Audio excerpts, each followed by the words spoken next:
Bonjour, bon après-midi. Je suis très content de vous faire cette vidéo encore aujourd'hui, à ce jour, alors que nous sommes en train de faire tout ce que nous pouvons pour le royaume de Dieu. Il a dit jusqu'à ce que le royaume de Dieu soit prêché, parlé partout. D'ailleurs, c'est là que vient la fin du monde. Alors, nous, de notre côté, on ne se limite pas là. Nous allons toujours continuer tout ce que Dieu nous dit de dire. Nous sommes appelés de les dire, ainsi de suite, pour que les choses soient maximum. Aujourd'hui, je vous ai amené un sujet, un bon sujet, discuter avec une servante de Dieu, bien, elle sert Dieu, elle fait ce qu'elle fait. C'est un sujet très délicat. Le sujet est comme suit. Elle dit, euh, j'ai fait tout ce que je peux. Les gens me font du mal. J'ai fait du mal aux gens. Les gens me pardonnent. Les gens arrivent à me pardonner. Et moi, je n'arrive pas. J'ai un cœur toujours de vengeance. Un cœur qui me pousse toujours à la haine. Comment ça se fait? Comment ça se passe? Alors, je sais que c'est un sujet très difficile pour beaucoup de gens aujourd'hui. Tu vas avoir un esprit toujours de vengeance, un esprit de haine. À l'occasion de rien, tu ne comprends toujours pas pourquoi tu ne sais pas pardonner aux autres. Tu ne comprends pas toujours pourquoi tu ne sais pas lâcher les autres. Alors que nous partons à l'église, alors que nous prions Dieu, mais les choses ne changent toujours pas. Nous avons toujours quoi faire contre les gens. Donc, elle s'est inquiétée. C'est quelque chose de beaucoup plus longtemps. Elle m'a parlé de pratiquement 3 ans. Elle a traversé 3 ans. Et c'est pas seulement elle. Il y a beaucoup aujourd'hui, vous qui m'écoutez, tu peux aussi te retrouver dans ces mêmes, euh, mêmes colis. Donc tu ne sais pas comment. Donc quand toi tu fais, les gens te pardonnent. Ça semble aller, c'est toujours bon. Mais quand tu dois aussi les faire, ça n'arrive pas. Ça n'arrive pas. Voilà pourquoi aujourd'hui, c'est le sujet bien que je viens partager avec vous. euh, Comment sortir du cœur de la haine, de la vengeance à la miséricorde, au pardon. Bien aimé, je vais vous dire que les pardons, c'est quelque chose de plus important. Les pardons libèrent. Les pardons nous donnent, euh, euh, euh, nous donnent le dessus de nos ennemis. Le pardon, quand tu as le cœur de pardonner même tes ennemis. La Bible d'ailleurs dit, aimez vos ennemis, ça veut dire pardonner ce qu'ils nous font. Nous leur pardonnons et Dieu nous donne la capacité de surmonter cela. Le pardon en toute sa totalité. Le pardon en tout ce qui est évident. Le pardon nous donne la liberté. Le pardon nous donne la liberté.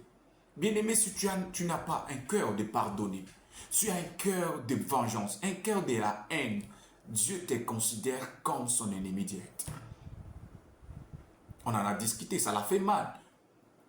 Quelqu'un qui a toujours des chagrins, quelqu'un qui a toujours la dépression, quelqu'un qui ne sait toujours pas comment s'en sortir devant les situations, quelqu'un qui a toujours, vous voyez, non, ton cœur là, quand tu vois les gens, ça te pousse toujours à les bouder. Et, non, mais ce type-là m'avait fait ceci, m'avait fait cela. Il y a même certains aujourd'hui qui, même quelqu'un ne t'a rien fait, mais parce que tu as le cœur de la haine, il vient d'arriver dans votre quartier, tu commences déjà à l'haïr.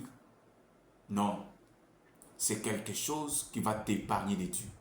C'est quelque chose que Dieu n'aime pas. Et tu peux prier aujourd'hui, demain ou après-demain, les choses ne changent pas. Parce que je le dis ici, beaucoup de chrétiens aujourd'hui exagèrent. Hein. Oui, la prière, oui, elle est bonne pour tout chrétien. La Bible dit prier sans cesse. Prier sans cesse, c'est bien. Mais il y a des choses qui ne quittent pas à travers la prière. La prière seule ne suffira pas à gagner sa vie. La prière seule, elle me dit, j'ai prié, j'ai demandé les conseils au pasteur, et les gens m'ont dit, il faut continuer à prier. Oui, mais tu as prié, rien n'a changé. Bien-aimé, on ne peut pas mettre le produit dans une plaie qu'on n'a pas pensée. On doit d'abord penser la plaie. On doit nettoyer la plaie pour mettre le médicament dedans. On doit nettoyer la plaie. Bien-aimé, aujourd'hui, je viens te dire que quand tu y as le cœur de pardon, c'est ce qui prouve que tu as l'amour pour Dieu. 1 Corinthiens nous dit dans son 13e chapitre, les versets 1 jusqu'à 8, je crois, la Bible dit, l'amour pardonne tout. Quand tu aimes Dieu, tu as le cœur de pardon. D'ailleurs, la Bible nous dit dans Matthieu 6, 9 à 10, là-bas, voici comment vous devrez prier. Quelque part là-bas, on nous donne, pardonne-nous nos offenses comme nous pardonnons aussi à ceux qui nous ont offensés. Bien-aimé, quand tu n'as pas pardonné à quelqu'un, ne pense pas que Dieu peut te pardonner. Dieu te pardonnera quand tu vas pardonner aussi. Dieu te donnera quand tu vas donner aussi. Dieu fera tout ce que tu fais pour les autres. Il a dit, non mais quand j'avais faim, est-ce que vous m'avez nourri? Quand j'étais malade, est-ce que vous m'avez donné les médicaments? Les disciples se sont dit, mais comment? Non, quand vous faites aux uns, vous l'avez fait à moi. Quand vous faites à ces gens ici, vous les faites pour moi. Vous l'avez fait à moi. Bien-aimé, attention. J'ai dit, tu ne peux pas vouloir un poste dans la vie. Par exemple, tu veux être secrétaire et que tu n'as pas fait le secrétariat, tu désires être secrétaire. C'est bizarre. Tu ne peux pas être chrétien ou attirer de chrétiens auprès de toi ou attirer l'environnement chrétien autour de toi si toi-même tu n'es pas chrétien. Tu veux être pasteur, tu veux être qui que ce soit, tu dois être comme eux. Comme le pasteur, tu dois être comme le gens là. Tu veux être chrétien, fais ce que Jésus a fait, pardonne. Pardonne aux autres. Pardonne aux autres. Bien-aimés, vous serez sûr avec moi que la vie chrétienne tout entière, telle que nous vivons, nous nous disons, nous sommes chrétiens. Toute la vie chrétienne, c'est une épreuve personnelle. Personne ne viendra faire la chrétienté pour toi. Dieu ne viendra pas. D'ailleurs, est-ce que Dieu c'est un chrétien? Non. Dieu est le souverain. Et c'est nous qui sommes appelés chrétiens. Pourquoi? Parce que nous devons hériter la vie de Christ. Voilà pourquoi nous sommes devenus chrétiens. Jésus n'est pas chrétien. Dieu n'est pas chrétien. Il est Christ, il est Dieu. Et nous, comme nous avons la vie de Christ, nous devenons des chrétiens. Nous prenons l'ADN de Christ, nous sommes des chrétiens. La vie chrétienne tout entière, telle qu'elle est là, c'est une épreuve personnelle, une épreuve à surmonter. Je l'ai dit ceci. Jusqu'à ce que tu réussisses à un examen personnel dans ta marche avec Jésus-Christ, tu seras éligible avec Jésus-Christ. Matthieu, chapitre 10, verset 38. La Bible dit, s'ils ne prennent pas leur croix et marchent et me suivent, ils ne sont pas éligibles. Ils ne sont pas dignes de moi. Ça veut dire que Jésus ne prendra pas la croix à ta place. Le pasteur ne prendra pas la croix à ta place. Donc tout ce que tu as à faire, dans ce monde, c'est que tu dois être chrétien. Tu dois être chrétien. Tu dois prendre ta croix. Tu dois vraiment prendre ta croix. Non, ce n'est pas normal de voir quelqu'un qui prie beaucoup et sa vie ne change pas. Quand tu as déjà beaucoup prié, que ta vie n'a pas changé, bien aimé, il y a quelque chose que tu n'as pas encore fait. Il y a quelque chose que tu n'as pas encore fait. Les jours où tu vas faire la chose là, les choses vont avancer. Voilà pourquoi nos destinées sont bloquées. Nos destinées sont dans la merde. Pourquoi? Parce que nous ne connaissons pas ce que nous devons faire pour que ça change. La vie chrétienne, c'est une épreuve personnelle. Est-ce que tu peux prendre la responsabilité de pardonner aux autres? Est-ce que tu peux mettre d'abord de côté la haine? Est-ce que tu peux mettre d'abord de côté les chagrins, le problème que tu as avec les autres?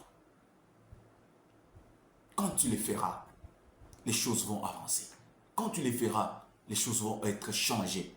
Écoutez ce que Paul a fait. 1 Corinthiens, chapitre 9, verset 25. Nous allons lire 1 Corinthiens, chapitre 9, verset 25. Tous ceux qui combattent s'imposent toute espèce d'abstinence. Et ils le font pour obtenir une couronne corruptible. Mais nous, faisons-le pour une couronne incorruptible. Ça, c'est le verset 25. Donc, tous ceux qui partent se battre, les gens qui partent au stade de football pour jouer, ils obtiennent les couronnes corruptibles parce que tu peux corrompre l'arbitre et tu as gagné les matchs. Mais nous devons les faire pour une couronne incorruptible. Verset 26. Moi donc, je cours, non pas comme à l'aventure, je frappe non pas comme battant l'air. Verset 27. Mais je traite durement mon corps et je le tiens assujetti de peur d'être moi-même rejeté après avoir prêché aux autres. Bien-aimés, notre avenir dépend de ce que nous faisons. Notre avenir chrétien dépend de ce que nous faisons.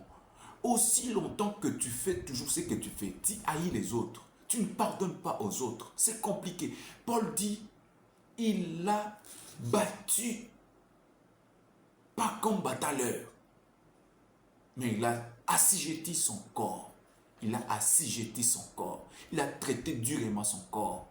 De peur que, après avoir prêché aux autres, lui soit perdu, soit rejeté.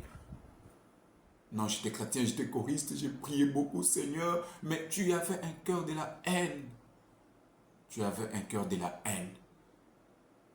Tu avais un cœur de la haine. Tu avais un cœur de la haine. Tu avais de la vengeance en toi. La vengeance ne t'appartient pas. La vengeance appartient à Dieu. C'est quelques minutes que nous avons pris, que je prends pour te donner ces genres de versets. C'est tes exhortations. Prends cela avec grande force. Parce que ton demain est dans ta propre main. Évitez d'aller toujours à l'église quand on ne connaît pas ce qu'on doit faire à l'église. Bien-aimés, ne fouillons pas le diable en allant à l'église.